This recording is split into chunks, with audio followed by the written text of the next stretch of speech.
Assalamualaikum warahmatullahi wabarakatuh. Perkenalkan, nama saya Lian Selinding dengan NIM A1J1 18048 dari kelompok 3.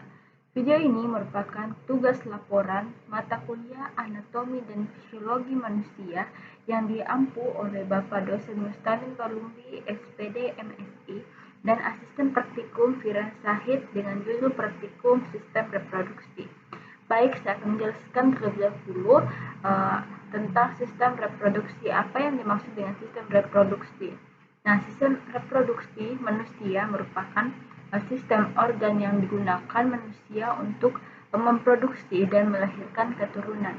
Nah, ada dua sistem reproduksi pada manusia, yaitu sistem reproduksi pada laki-laki dan sistem reproduksi pada perempuan. Nah, di sini saya sudah menggambar sistem reproduksi pada laki-laki dan pada perempuan. Nah, sistem reproduksi laki-laki adalah serangkaian organ yang terletak di luar tubuh dan di sekitar panggul seorang laki-laki yang berkontribusi terhadap proses reproduksi. Nah, fungsi utama langsung dari sistem reproduksi laki-laki adalah untuk menghasilkan sperma untuk fertilisasi ovum. Nah, organ reproduksi laki-laki yang utama dapat dikelompokkan ke dalam 3 kategori. Nah, kategori pertama memproduksi dan menyimpan sperma atau spermatozoa. Nah, hal ini diproduksi di testis yang disimpan di skrotum yang dapat mengatur suhu sperma yang belum matang, kemudian berjalan ke epidermis untuk mengembangkan dan menyimpan. Nah, kategori kedua adalah cairan ejakulasi. Nah, yang memproduksi kelenjar yang meliputi kelenjar Cowper, vesicula, seminalis, prostat, dan vas deferens. Nah, kategori terakhir adalah bagian yang digunakan untuk kopulasi dan deposisi sperma dalam wanita. Nah, bagian yang termasuk di dalamnya adalah penis, uretra, vas deferens.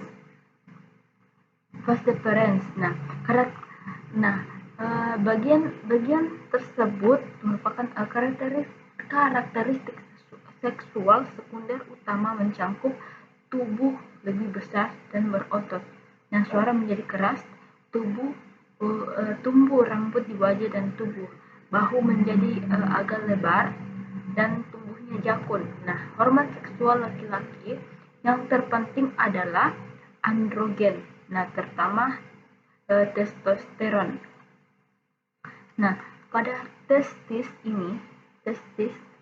memproduksi hormon yang mengontrol perkembangan sperma. Hormon ini juga berfungsi dalam pengembangan karakteristik fisik pada laki-laki seperti rambut, wajah, dan suara yang lebih dalam. Nah, yang kedua ada sistem reproduksi pada perempuan. Nah, sistem reproduksi wanita adalah serangkaian organ yang terletak dalam tubuh dan di sekitar panggul perempuan yang bertugas terhadap reproduksi. Nah, sistem reproduksi wanita ini terdiri dari 3 bagian utama. Ada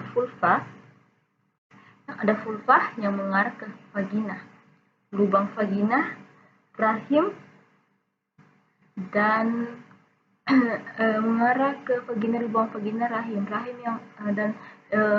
yang menahan janin yang sedang berkembang, dan ovarium. Nah, payudara pada manusia terlibat dalam tahap reproduksi pengasuhan, tetapi dalam sebagian besar klasifikasi payudara tidak dianggap sebagai bagian dari sistem reproduksi manusia. Nah, vagina ini terletak di luar vulva, meliputi labia, klitoris, dan uretra. Selama hubungan seksual, daerah ini dilumasi oleh lendir yang disekresikan oleh kelenjar Bartholin. Nah, vagina melekat ke dalam rahim melalui leher rahim, sedangkan rahim melekat pada ovarium melalui tuba Fallopi. Nah, masing-masing ovarium mengandung ratusan sel telur atau ovum. Nah, kira-kira setiap 28 hari kelenjar pituitari melepaskan hormon yang merangsang beberapa sel telur untuk berkembang dan tumbuh. Satu ovum dilepas dan melewati tubuh Fallopi ke rahim. Nah, hormon yang dihasilkan oleh ovarium membuat uterus dapat menerima ovum. Lapisan rahim yang disebut endometrium dan ovum juga dibuahi adalah gudang setiap siklus melalui proses menstruasi. Jika ovum dibuahi oleh sperma, ia akan menempel pada endometrium dan membuat janin berkembang. Yang ketiga ada produksi gamet. Nah, pada produksi gamet ini, gamet diproduksi dalam gonad melalui sebuah proses yang dikenal sebagai gametogenesis. Nah, hal ini terjadi ketika jenis tertentu dari sel-sel germinal menjalani meiosis untuk membagi diploid normal dengan jumlah kromosom menjadi sel haploid yang hanya berisi 23 kromosom. Nah, pada laki-laki, proses ini dikenal sebagai spermatogenesis dan hanya terjadi setelah masa pubertas dalam tubulus seminiferus testis. Nah, spermatozoa dewasa ini atau sperma kemudian dikirim ke epidimis, di mana mereka mendapatkan ekor sehingga mengaktifkan motilitas masing-masing sel-sel germinal diploid asli atau spermatocita primer yang membentuk 4 gamet fungsional yang masing-masing selamanya muda. Produksi dan kelangsungan hidup sperma membutuhkan suhu di bawah normal suhu tubuh inti.